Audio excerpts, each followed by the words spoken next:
Good evening, everyone. I'm David Wilson. I'm Dean of the Goldman School of Public Policy and a professor of public policy and political science here at the University of California, Berkeley.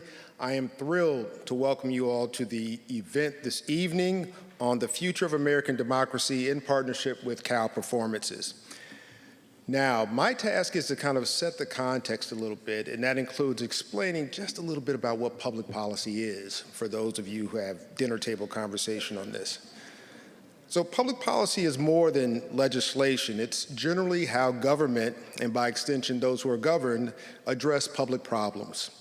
It's the way our democracy seeks to establish justice, ensure domestic tranquility, provide for the common defense, and promote the general welfare. Our government works through the practice of public policy, and thus, while we often dislike the process of making legislation, public policy is the practice of democracy. This event tonight is part of our larger democracy policy initiative at the Goldman School. And we've launched the Democracy Policy Initiative because there's no current framework for democracy policy in the United States or much of the world. If you open up any introduction to public policy textbook, Public Policy 101, you'll see economic policy, health policy, education policy, technology. The list goes on and on. You will not find a chapter on democracy policy. And yet, our local, state, and national governments are experiencing democracy as a public problem. If you're here tonight, you're probably worried. And rightfully so, our governing systems are being tested by politics. But we also are going through a process of managing what we took for granted, and that is that democracy is a settled issue. Many of you are living in what seems like a constant state of betrayal, where hate, demonization, anger, and othering are rewarded at the same level, it seems, as the more prominent and important values like compassion, joy, service, and sacrifice. It feels very unfair. It feels very uncertain. This, what you're experiencing, is a democracy problem. And schools of public policy, public affairs, and government were created intentionally to improve the understanding, the functioning, and the actions of government to ensure that the governed value our system and our governing practices. There's no doubt that Berkeley can do more, that the Goldman School can do more.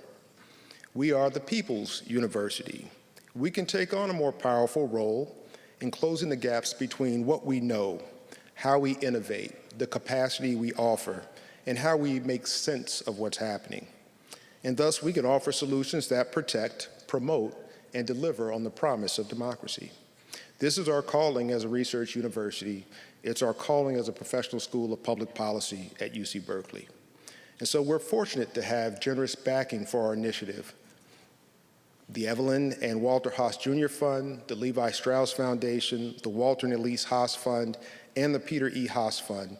Our supporters are pushing us to do the hard work of democracy, grounding our work in collaborative, multi-sector partnerships, rigorous research, curriculum and learning platforms, and policy innovation.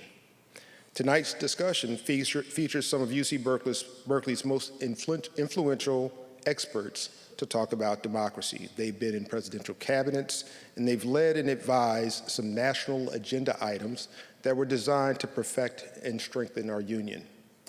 We're looking to them tonight to help us understand, consider what's possible, consider our role as a public university, and again, help us make sense of the moment. Please join me in welcoming all four of our panelists to the stage.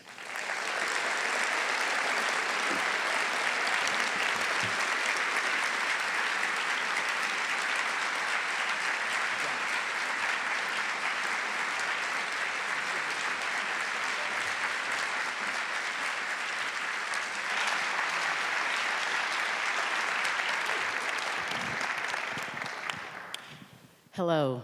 It's wonderful to see so many of you who have come out tonight. This has certainly been a rough time that we've been through. Just a week to go, and it has been many things, but it has certainly been an arduous process getting to this, through this election. There's a lot to think about, a lot to worry about, a lot to try to understand, and we're going to try to have a conversation that helps to unpack a little bit, but hopefully to be able to end on some notions of where do we go from here. No matter what happens, we go forward. Where do we go from here? I want to jump right in with a conversation about how did we get here? And Bob, I'm going to start with you. What are the current challenges for democracy? And how did we get into this situation? What are the root causes? What are the things that created it? What's going on? An easy one. How much time do I have? Angela, it's very hard to know where to begin, but I can begin 35 years ago when I was in the Clinton administration. And we had some choices to make. We chose free trade. We chose deregulation of Wall Street and finance. We chose not to make it easier for unions to organize. And we chose not to raise taxes too much on the wealthy. We also chose to link CEO pay to share values. Now, we did a lot of good things. Let me emphasize this. And the Labor Department, with Maria Echaveste as Assistant Secretary for Wages and Hours, which was not in your bio, did fabulous things. But let me just say that I think that there is a fundamental problem with big money in politics that has disenfranchised, over the last 35 to 40 years, many Americans, particularly working class without college educations, particularly white men. Donald Trump is not responsible for where we are now. He took advantage and exploited where we are now, but it was a tinderbox to begin with. I saw Newt Gingrich in 1995 take over the House with many of the same thoughts, messages, and, to my way of thinking, ruinous directions as we are seeing now. In other words, the path we are now on was established long before. Is that uplifting for everyone? It's not uplifting, and I want you to unpack it a little bit, because you listed some things, but it may not be obvious to everyone in the audience why those things were problems. I think that many of the things I listed, and I want to make sure that there is no misunderstanding. I was part of this administration, I'm very proud of it, but many of the things I listed disenfranchised economically the working class. And every time the Democratic Party, let me not even go to the Republican Party, but every time the Democratic Party focused on the so-called suburban swing vote to the detriment of everybody else that had been traditionally part of the Democratic coalition, the Democrats dug a deeper hole for themselves. Just one final thought. I am nauseously optimistic about what happens next week.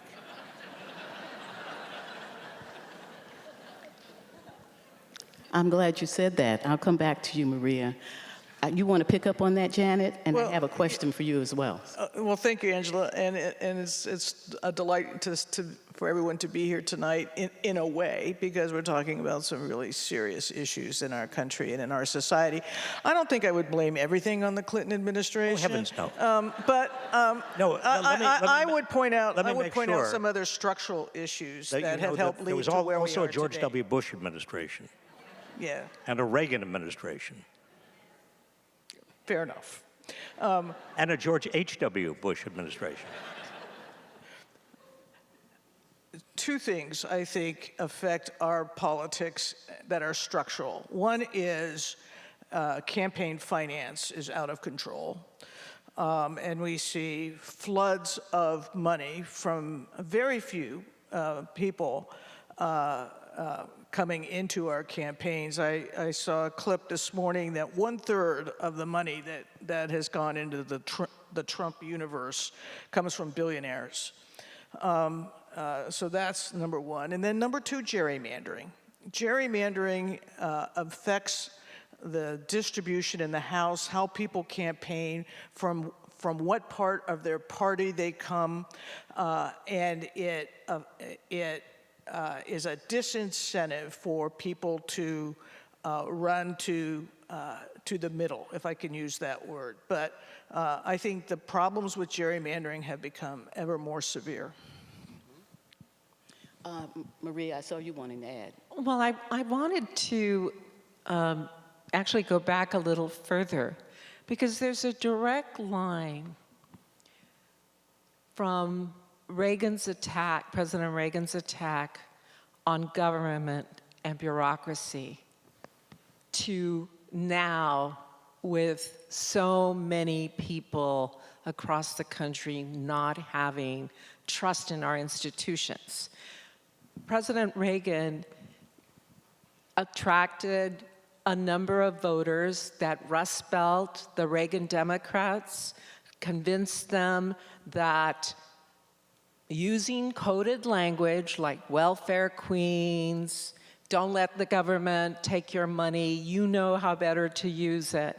And I think that's where it began, and that you just get to this point. And on the free trade, I think, having been on the campaign trail when candidate Clinton was announcing his support for NAFTA, and it was very unclear to those of us on the campaign whether he was going to or not, because there was some real tensions for obvious reasons.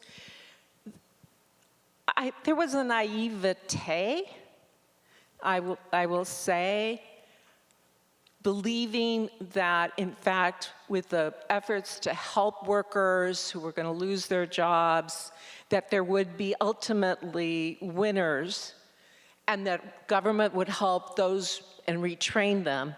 We did not do a good job there at all. I just came back from Flint, Michigan. There is a reason there is interest in candidate Trump a second time. So how we think about global economy, which Secretary Reich is much more an expert than I am, is a challenge for any president.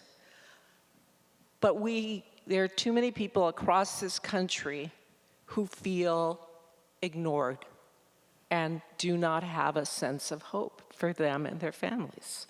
And part of what we're seeing, because people are feeling ignored and don't have a sense of hope, is the rise of hate groups, domestic threats, and they're adding to the environment that you're describing. Janet, how are you thinking about this? I know that you very much know about security and what's at risk. How are we thinking about this rise? And is this something that's just going to keep going? Is it going to slow down? Is it as much of a threat as it feels like from just watching the nightly news? Well, history teaches us something. In the early 1900s, we had a whole wave of violence associated with the anarchist movement, the communist movement, in a way with the labor movement, with the fight for a standard working day and a minimum wage. And that was a very violent time. And when we kind of cycle up and cycle down, in the 1990s, we had different types of domestic violence. We had Waco. We had the rise of so-called eco-terrorism, things like that. What we didn't have is what we're seeing today. And what we're seeing today is the growth in the number of hate groups and their size, and their ability to organize online. So they don't all have to gather physically in one place. They can be in touch with each other and incentivize each other and get everybody all excited and so forth. And we saw on January 6th, you know, the Oath Keepers, the Proud Boys, the 3 Percenters. Those are just 3 of many groups. So I think from a security perspective, and a safety perspective, not only between now and next week, but in the weeks following November the 5th, this is going to be one of the key security concerns in the country. I want to come back to that, but I want to explore another topic. A lot of people think that no matter what happens, that we will still have divided government. With a divided government, how do we make advances? How do we address policy? How do we move forward and serve the American people in ways that they're expecting no matter what they're doing out there? They think the government is still going to operate, that the country will still move forward. How do we do that with divided? Maria, I'll start with you and then go to Bob. Well, I would first say that, harking back to this distrust of our institutions, I think Americans forget that what has helped us navigate all these very difficult, it hasn't been an easy road, right? People forget that there was violence in organizing, the civil rights movement, et cetera. But there was a belief in the institutions of Congress, of the executive branch, of the Supreme Court, the courts. It started to tear a little Watergate. We put some laws in. So fast forward, the American people have reason to be concerned because our government, certainly in the Congress, has become so dysfunctional, where putting the people's business as your top priority rather than appeasing your donors or the gerrymandering is such a critical element, because now each of the parties, candidates, are veering to the extremes as they fight on this side, as opposed to appealing to the massive voters in the center. So how do you make policy in that environment? I think there are issues, and we were talking about one of them. Both candidates currently talk about the need for childcare. And it is a critical issue. We're the only industrialized country with no national effort to really address the needs of children, of working mothers, working parents. And both parties have said we need to have childcare. Now, I think that is an issue that ought to be one where you could find some common ground. Another one would be education. I would have said that previously, but since one candidate wants to abolish the Department of Education, I'm a little concerned about that. And I do so much work on education, educational equity. I really want to underscore. You know, public education, we talk about it as necessary for our democracy and having an informed citizenry. That's not actually how education really started. There were church groups and towns, but really it was the Industrial Revolution. It's like, we have all these immigrants and you need to speak one language so they can talk to each other on the shop floor, right?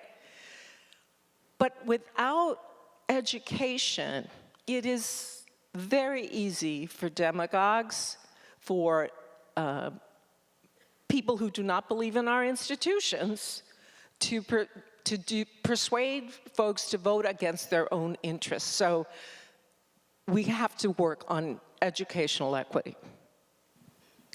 Bob, you have any thoughts on that question? How do we move and to get anything done in a divided nation when the government is divided? I think the the problem is not so much that the government is divided, Angela. I think the problem is that the country is divided, and the government reflects the division in the country. When I look to the election coming up, regardless of who wins, I think one of our greatest challenges is to deal with the 48 to 50% who don't believe in democracy, or at least in the current democracy, or at least, as you said, Maria, are so distrustful of the institutions that they're willing to sacrifice those institutions. Those people are still going to be here.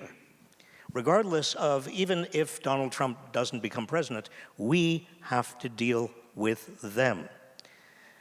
And their distrust, their anger, their disillusionment is key to and underlies exactly why Congress and our federal government is so dysfunctional.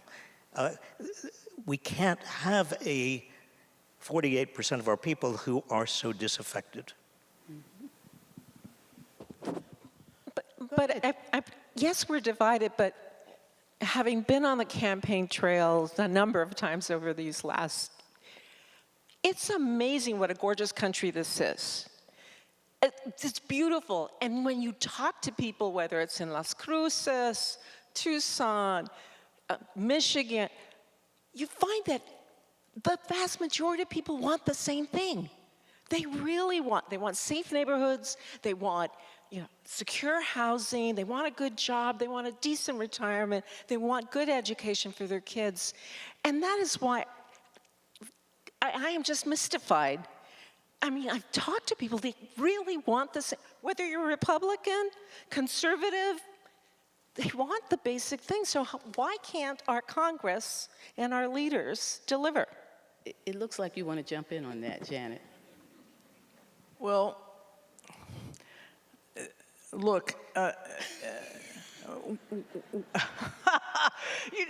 look, we have a Congress that's totally ineffective right now. They're so riven by petty disputes and people who want all or nothing, the ability to compromise, the ability to legislate seems to have somehow gotten lost in the maw. And we have big issues in our country.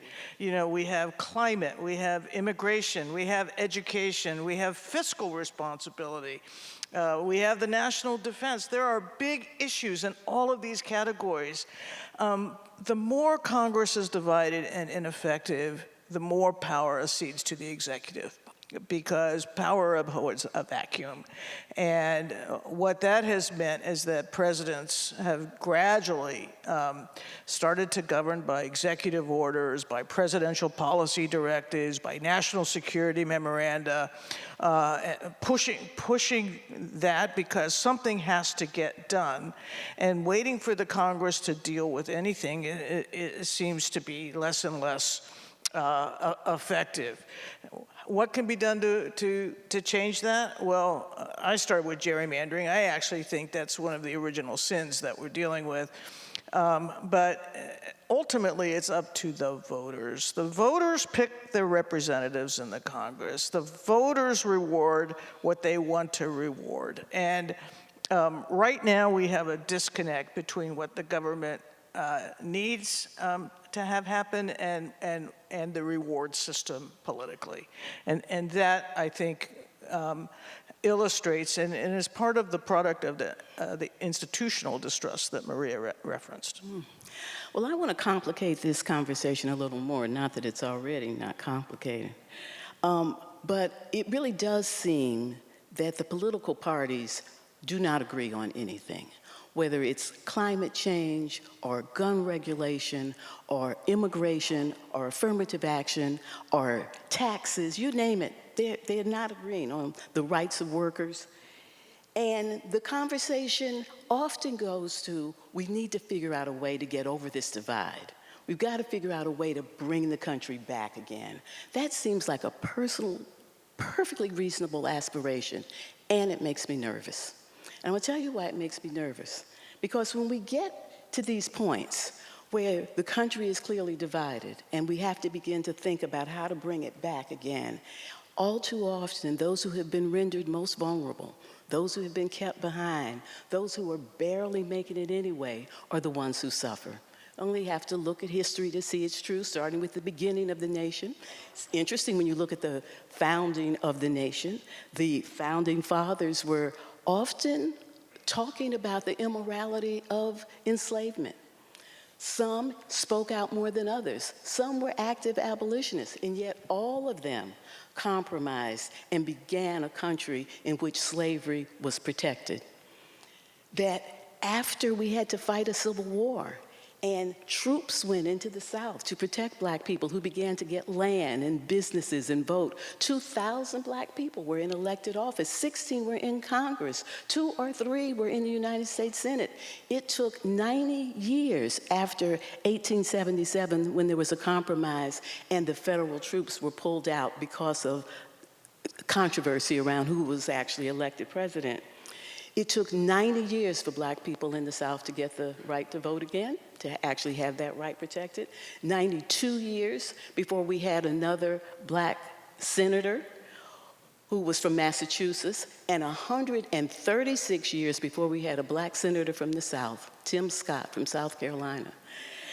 When we get to these points where bringing the nation back together becomes the primary issue, and the issues have to do with the haves and the have-nots. What's happening with people who are of color? What's happening with people who are at the bottom of the economic ladder?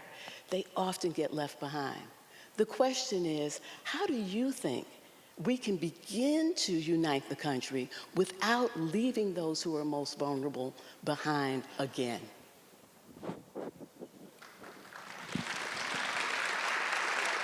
Bob, you go first.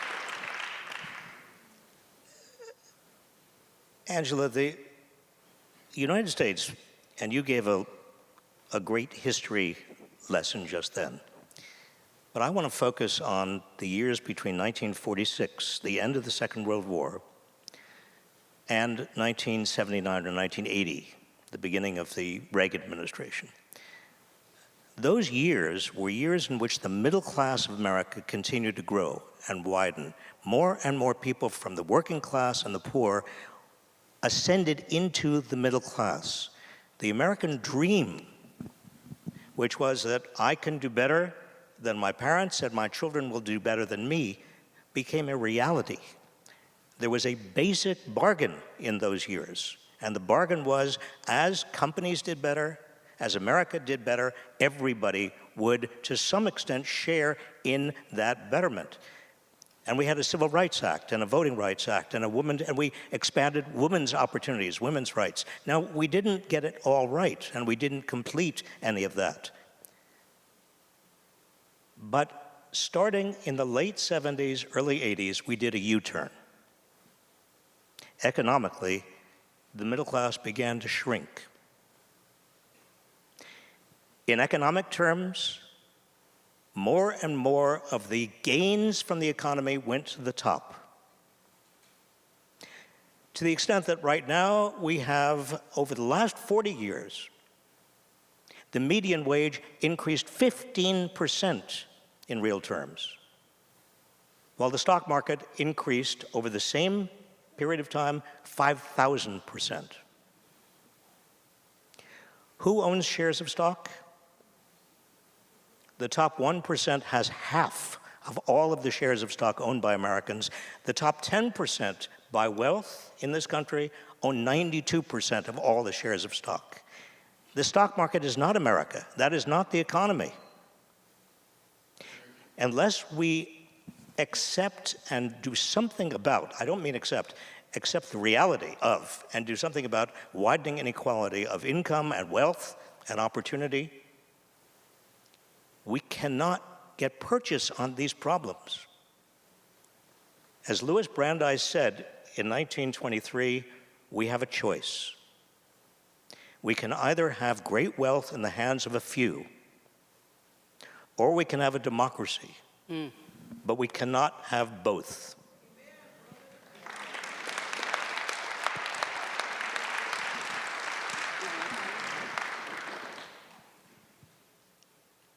How many of you can recall when your news program started to give you the stock market report, as if it mattered? To your point, to the vast majority, we don't have shares, and yet it gets reported. And there is something about that effort of looking for short-term gains, right? If you have your 401k, your retirement, you have to, for the long term, instead, this focus on short-term gains. I used to be a corporate litigator, money fighting money, but it was during the junk bond era. Perfectly fine companies were taken over, saddled with debt. The lawyers and investment bankers got theirs, and the company went into bankruptcy. We're seeing that now with hedge funds. So I want to underscore what Secretary Reich has said, this income inequality.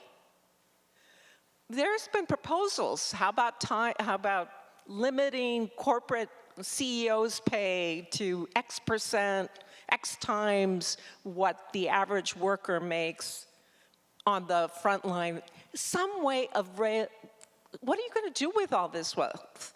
We just had two very wealthy people, Washington Post, LA Times, choose not to endorse in probably the most pivotal election, certainly of my lifetime. And I thought 1992 was pretty important. I thought 2016 was very important. This is the most important election. You'll be able to tell your children, your grandchildren, hopefully a positive result. But to have two major newspapers, because they're owned, not help their readers?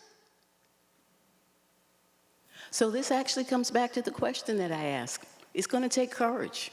That we may get another opportunity, but it's going to take courage. What I interpreted from your answer was that I was right about the history. You added another incredibly important part of the history, which is that this country knows how to do democracy in service of human flourishing. And it certainly did it during the period that you talked about. It wasn't enough because so many people were not able to partake. The discrimination continued to happen. And so in your answer, and Maria's underscoring it, that what we do around our economy is the way that we overcome and we begin to act equitably. But it won't happen if we don't demand it, if we don't call it out. And the cowardice that you just referred to in terms of these papers not taking a stand and endorsing anybody is actually reflected in the way that corporations and others have turned away from trying to deal with the racial problem in this country after they leaned in completely in the summer of 2020. Leaning back now is going to take courage. Janet, do you have anything to say about this issue, how to be able to bring the country together and not do it on the backs of those who are always the ones to sacrifice? Well, I think,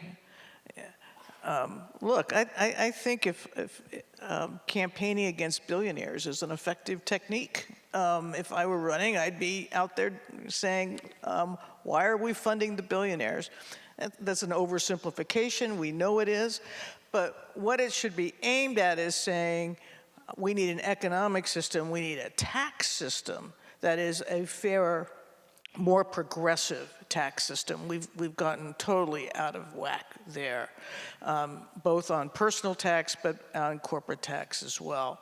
And you've got to somehow connect the idea with a campaign. You got to connect an idea with a voter.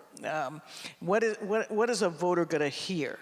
And I remember when I was in electoral politics myself, and even recently, I haven't talked to a voter yet who thinks billionaires should get more benefits. I'm looking, but I haven't found one. I was just going to say that I think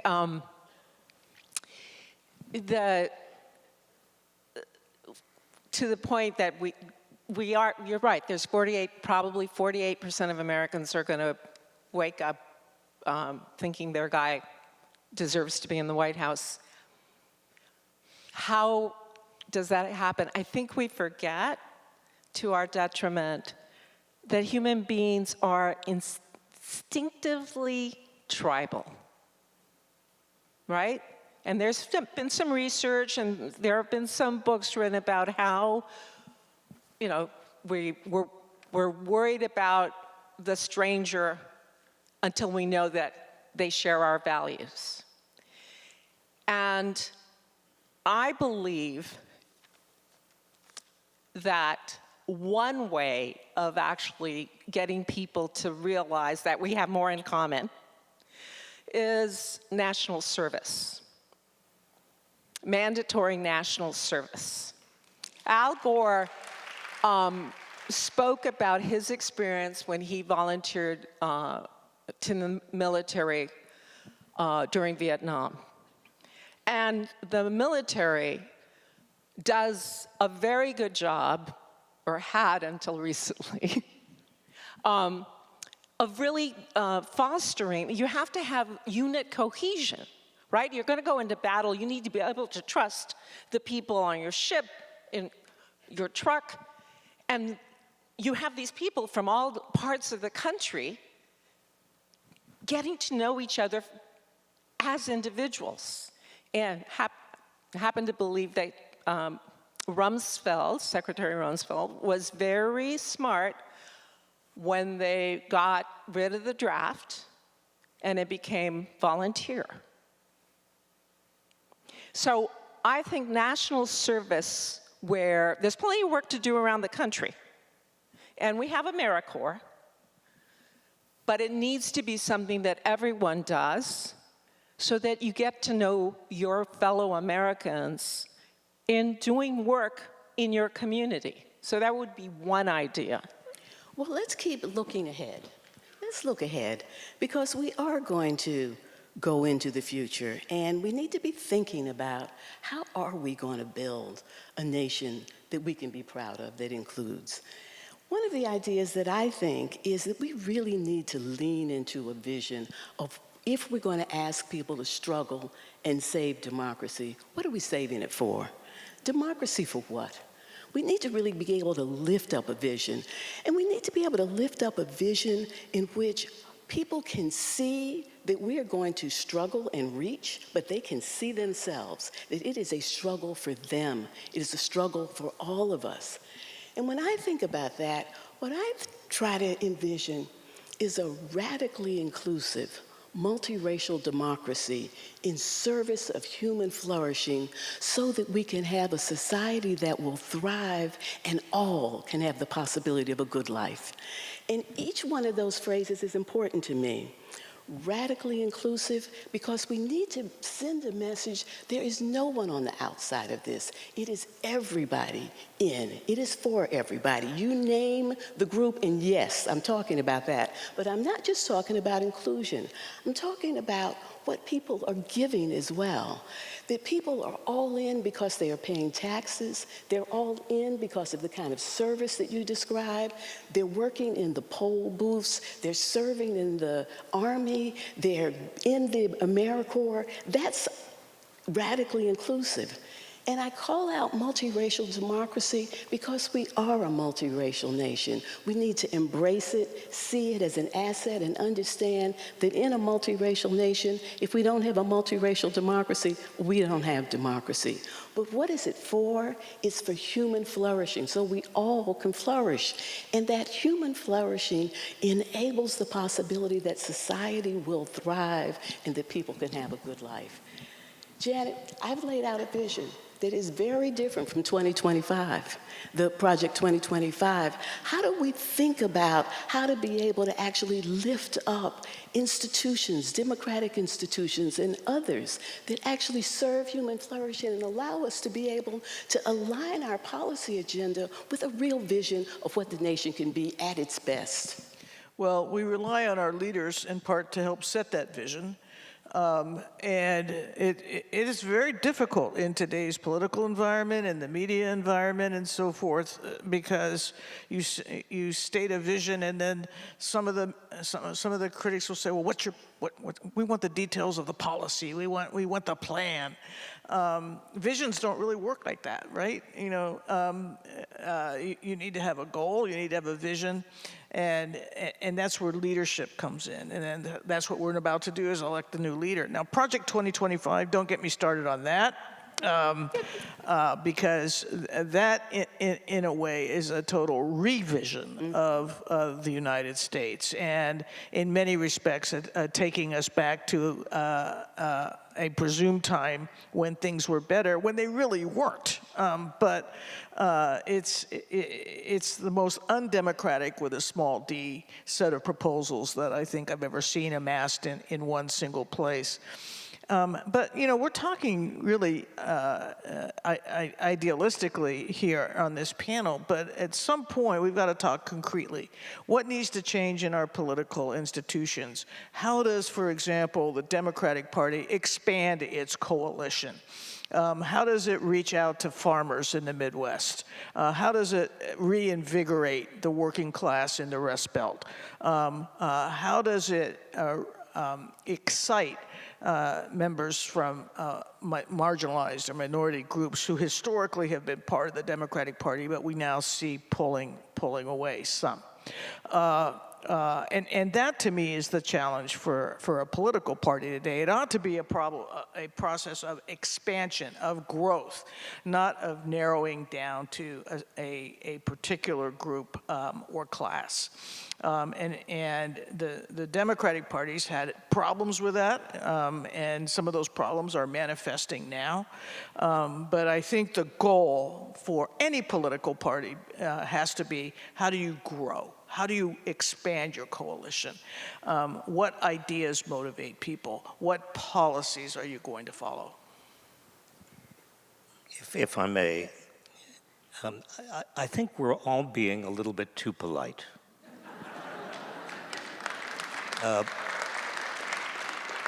Because we're on a stage and everything, so Angela, you talk about radical inclusion, and Madam Secretary, you talk about the Democratic Party reaching out, and I have too. And Maria, you talk about all our children having some sort of experience in AmeriCorps or let me just be impolite for a moment.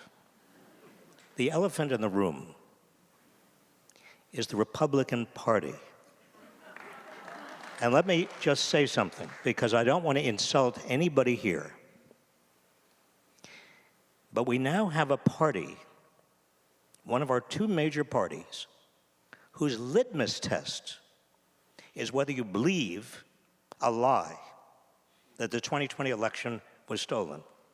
How can democracy really be sustained when one of the two major political parties is based and premised on a lie? If we don't deal with this, we are not going to get anywhere. How do we deal with it? Well, I would deal with it, first of all, by electing Kamala Harris.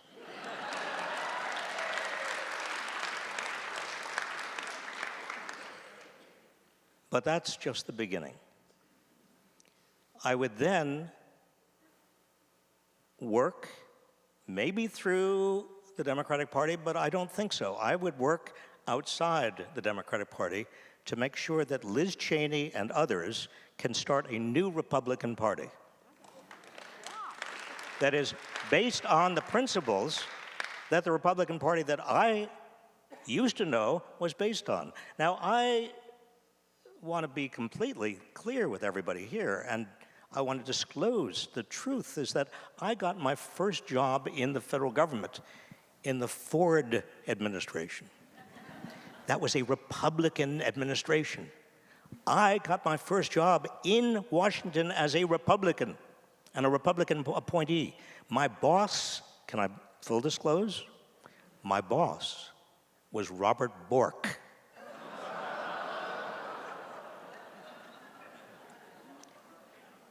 I want to go back to a Republican Party that I respected. I was not a Republican, but I respected their views. I respected, and they respected, and they had principles. I didn't believe in those principles. Robert Bork and I disagreed on the First, Second, Fourth, Fifth, and Ninth Amendments to the Constitution. But notwithstanding, they were principles. We've got to encourage the formation of a new Republican Party. And if we were to do that, there needs to be something else that gets encouraged. And that is for people working in communities all across this country, solving problems locally, bringing the people whose lives are being impacted into rooms to talk about that. They need to be empowered also. They might find that they could influence whatever parties that existed if they had more resources, more visibility, and all of those things. We can't solve the problem for the nation with only the people who already happen to have power. Absolutely, absolutely. Maria, you look like I just really want to applaud Secretary Reich's, yes, there needs to be a new Republican Party, because we have been fighting from the very founding of this country, what is the appropriate role of the federal government, of the role of government. And that's what democracy is, the process by which we decide collectively what we want government to do.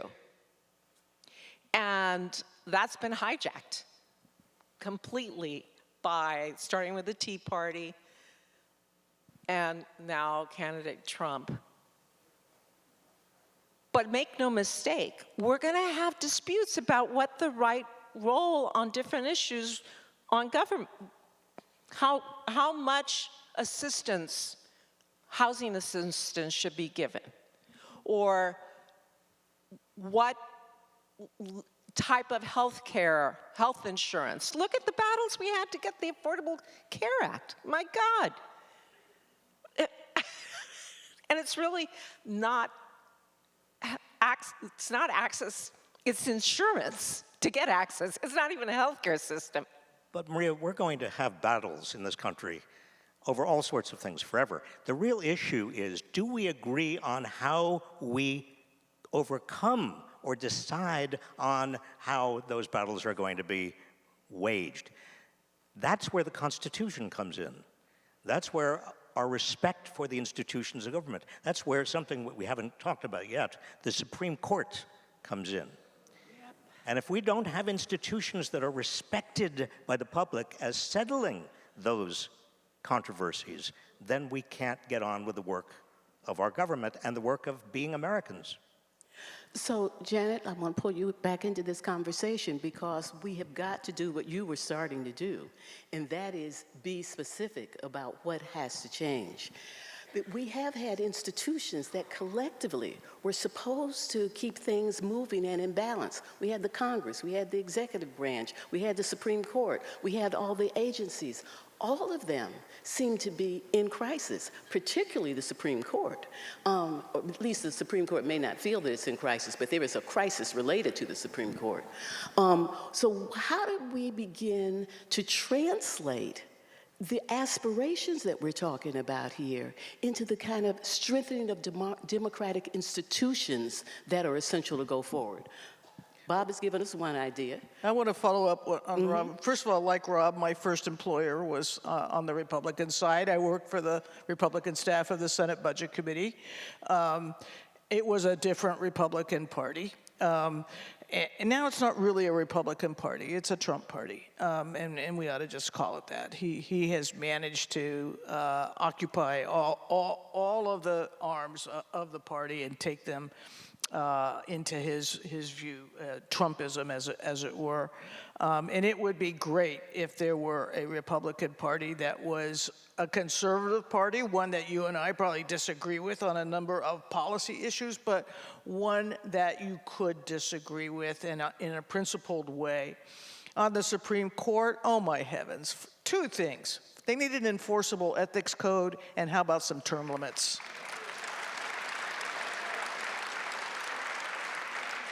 If I could just build on the term limits, Janet, because there is in front of Congress right now, and I think that when Kamala Harris is president, she might have an opportunity to get this legislation through, perhaps, a bill that would limit Supreme Court terms to 18 years. Yeah.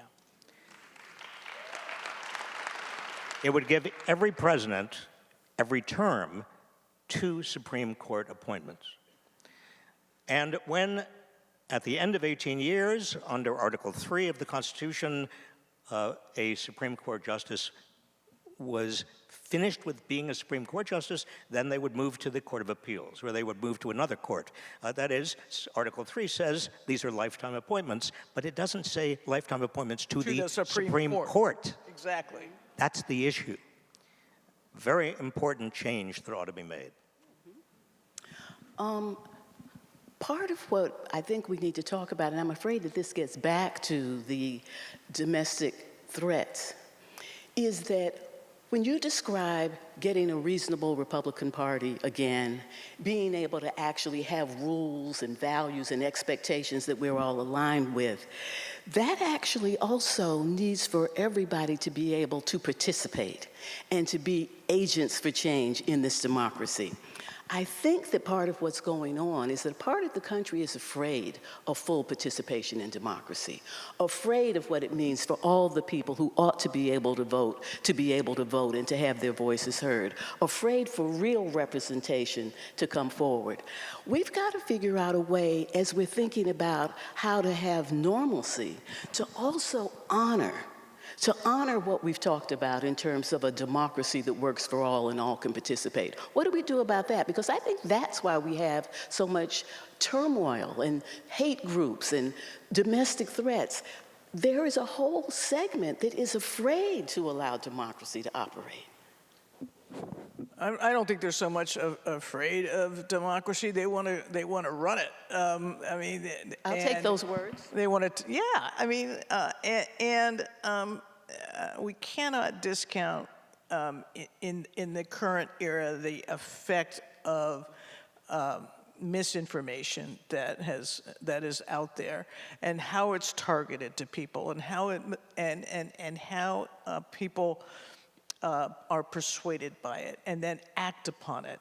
We have not solved the issue of misinformation in a First Amendment-based Constitution, right? That there is a real tension there, and then we see it play out, right? Now we see conspiracy theory after conspiracy theory. The theories that FEMA, in the wake of the hurricanes, was not providing assistance to Republican areas of North Carolina, or that it was going to steal people's homes, or that it was going to do this or that, so that people wouldn't go to FEMA and seek the assistance to which they were entitled and that they would get. So it's a very destructive media environment that feeds into those who are susceptible to conspiracy theories. And then, of course, they can organize better than they have before. Let's talk about social media for a second, if we can. Because I think we've got to the point in this country where social media platforms have a choice. They can either be treated like newspapers and subjected to all of the potential defamation or liability or whatever standards, legal standards, newspapers are subjected to, and they are. Or they have to be treated as public utilities. Elon Musk's X is getting a free ride in the most despicable kind of way. And if there was ever an example of how great wealth, abused and corrupted, can lead to the weaponization of disinformation, Elon Musk's X is the perfect, sadly, frightening example. We must not allow that. Do you have an opinion on whether it ought to be treated as a public utility or as a newspaper? You said that we needed to decide whether social media should be treated as newspapers or as a public utility. What is your opinion? I would, first of all, I'd use antitrust law to break them up if they're too large and too dominant. Secondly, after antitrust, I would treat them as, if they are still very large, and if they're huge economies of scale or economies of membership, I would treat them as public utilities. Because they have some responsibilities in a democracy. And I like that you take it back to democracy, because that's how we ought to be thinking about it. You want to say something, Janet? No, I agree. I think one of the issues in the internet era was when the internet first started and we started the development of the companies. They were given broad immunity from any litigation because of the thought that litigation would slow the innovation and the development of the internet, and also because they were able to sell the story that they were not providing the content. They were just the pipes, right? They were just sort of the pipes. I think we've learned a lot of lessons from that, and I think, for example, where AI is concerned, we shouldn't make the same mistake twice. Good. Before we end, I'm going to come back and talk about a positive vision for the future, but I'm looking at some of the questions from the audience that are right in this discussion, so I'm going to turn to at least one of them now. Do you worry about the Constitution becoming completely ineffective? What path do you see to strengthen or reform the Constitution to better serve our needs? Is the Constitution at risk? I don't think, the Constitution, as you all know, is a very tiny little document. It's not the Constitution, it's the people interpreting the Constitution that need to be changed, starting with the Supreme Court. The idea that money is speech under the First Amendment, and that corporations are people under the First Amendment. Those two ideas are absurd. They have to be changed and reversed. And it can be done legislatively. And when things don't make sense, I mean, I'm thinking about your point, Secretary Napolitano, about the misinformation in North Carolina. It's like, that doesn't make sense, right? It's like, follow the money. Who is benefiting from this misinformation? Who is benefiting from the dysfunction? Who is benefiting? Follow the money. Who is benefiting, Maria? Name names. Right now, I'd say Trump, because he's using the misinformation to create the distrust, to set up the big lie of 2024, feeding it all in. Obviously Musk. But others, I mean, the fact that a number of Silicon Valley billionaires are spending a lot of money in this election, millions of dollars in the Ohio Senate race. You would say, why? Well, because there's an effort to have crypto not be under the purview of the SEC, and let's have it over. How many know the commodity futures trading? It's a smaller agency with a lot less heft than the SEC. So there's these nuances, right? But meanwhile, people who need help are being told, don't go to FEMA. Yeah. Yes. Well, tonight we were going to talk about democracy, and now we're at the Constitution, and there are some who have advocated that we ought to just start over, and we just ought to have a new Constitution. I don't favor that point of view for any number of reasons, but I always, when I get really down, I think of what our democracy is. It's of the people, by the people, for the people. And our challenge, our collective challenge, is to effectuate that in a fair and progressive way. So another question has to do with money in politics, the Electoral College, and gerrymandering, all of which fight against of the people, by the people, and for the people. Do you want to comment about money in politics? Let's get big money out of politics. How do we do it? Now, there are bills in Congress to do that. They would do it in a way that is, I believe, consistent with the First Amendment and consistent with Citizens United.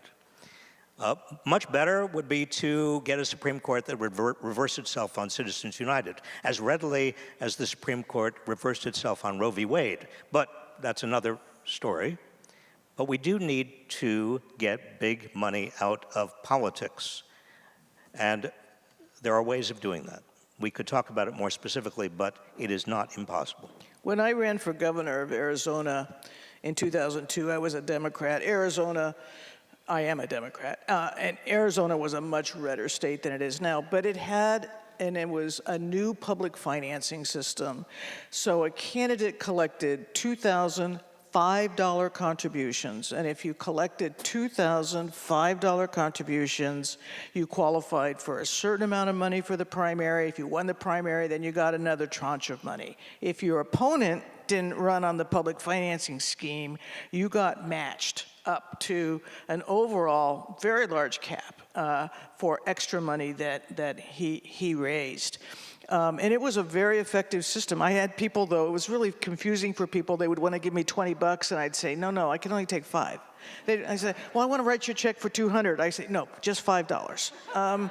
But everybody could play. It was very fair. Of course, with Citizens United and with the Supreme Court jurisprudence on campaign finance, that system has gone by the wayside. It would be great if something like that could come back. What about the Electoral College? The Electoral College, people think that it's anti-democratic. I think the easiest way to deal with the Electoral College is to join the Interstate Compact on the popular vote. Do you all know that? Have you been following it? It's a very important initiative. It means that if enough states with enough electoral votes, that is 270 is what you need to elect a president, if enough states sign up this interstate compact, what they are saying in effect is if every other state that is joining the compact agrees, we will give all of our electoral votes to the winner of the popular vote. Of the national popular vote. National popular vote. That's possible. That interstate compact is already very far along. And another alternative, I like the compact a lot, but another alternative, quite frankly, is we ought not to say that we're not going to play in too many states. I mean, in other words, we have too easily fallen into the red state, blue state category. There are states where good candidates can be competitive regardless of red or blue, and that makes a real difference where the Electoral College is concerned. And on that point, going back to the gerrymandering, we here in California, we took the politicians out of drawing the lines. We have a Citizens Commission. There are a number of states that are also doing that, and it is one way, it's not perfect, but it is one way of reducing the gerrymandering, because politicians will draw lines to protect themselves.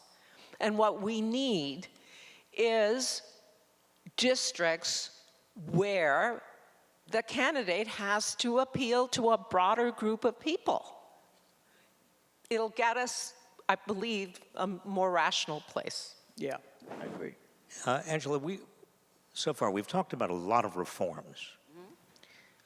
The problem is a chicken and egg problem. We can't get the reforms unless we get the right people in Congress and in the White House and in the courts. But how do you do that without the reforms? Yes. Well, in many states that have the initiative process, the people actually can act things that come up organically, and that is somewhat of a safety valve. But for states that don't have an initiative process, they don't have that option. So I want to turn to how we just begin to imagine something different and what we see on the horizon. But I have one more question that I want to ask you from the audience.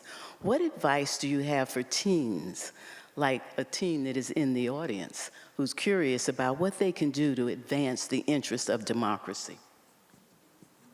Run for office. Run for your local school board or your city council or any small office there is in your town. Get involved at the electoral level. That would be my advice. That's the advice I give to my students. Some of them have taken it. Canvas.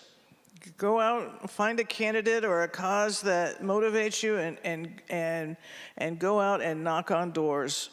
You will learn a lot. You will see a lot. You will hear a lot. It is a very valuable experience. I'm agreeing with both of those. Okay. So I want to talk about where the hope comes. How could things be different in the future?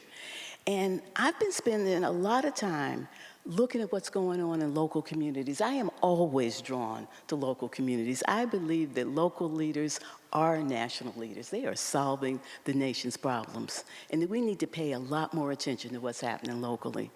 Looking locally in Los Angeles with this podcast that I have, Reimagining Democracy for a Good Life, I really looked at Los Angeles organizers and how those organizers began to get more and more sophisticated about multiracial organizing and building power and working with labor and turning that into who gets elected. And what I'm seeing across the country is a whole new generation of people running for office, school boards, city council. And they are people who are the children of immigrants. They are working class people of color. They are people who have a vision for a new way of living, and they're putting themselves on the line and running for office. And I believe as that begins to happen more, and those people develop and move forward, that's how we begin to have a democracy in service of human flourishing. So even as I twitch and turn and wring my hands and worry about what's happening at the national level, and I know that the support is coming from local communities. I know that in local communities all across this country, there's a new generation of democratic leadership emerging, and that gives me a strong sense of being optimistic about the future. I want to turn to each of you and see if there's anything that you want to put forward about where you see promise, where you see something that we ought to be fanning and getting it to really bloom and blossom. You know, I see a great deal of promise in the younger generation. And I've talked with many who don't like the division, who don't like the ultra-partisanship. They sense that there has to be a different way and a better way, and are ready to commit to working for that. And you know, so many of them are kind of finding their way now. They don't really know how the system works or doesn't work, but they're learning, and they have a sense of potential, and that gives me hope. I agree with that. One thing that gives me hope as well is when I go into the country, and whether it's small towns or big cities, and I talk to teachers and social workers and nurses and people who are actually serving the public every day.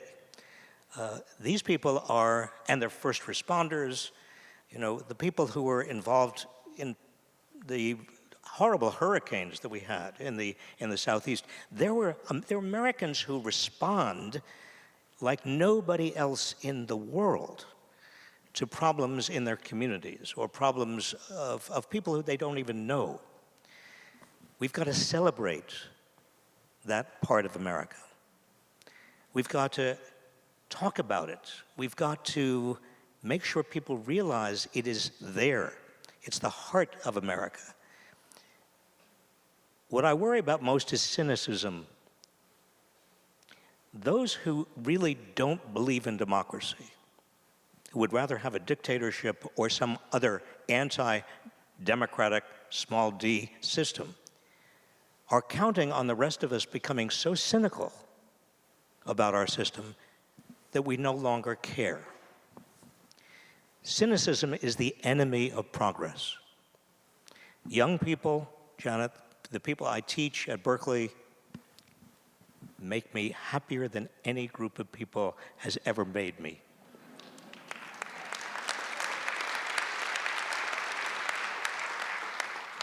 What gives me hope is Americans will organize over anything. I used to run the Office of Public, now called Public Engagement, at the White House before. It's the complaint desk. Somehow there's a group out there about pick atheists, pick an issue, and they're organized and they want to tell their president and his advisors about the most important issue. That's actually what gives me hope, that Americans do have, up until now, this sense that they have a right to demand of their government, of their elected leaders, to do something about a problem that they're concerned with.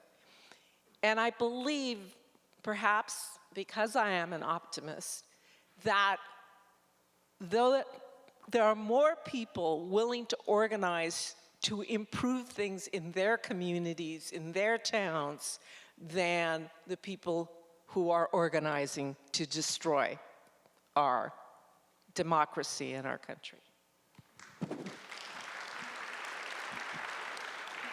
Thank you for that, and I'm glad that you mentioned the university and your students, because I really do think that the university, particularly a university like the University of California, has a super important role to play as we think about how to protect and promote and deliver on the promise of democracy.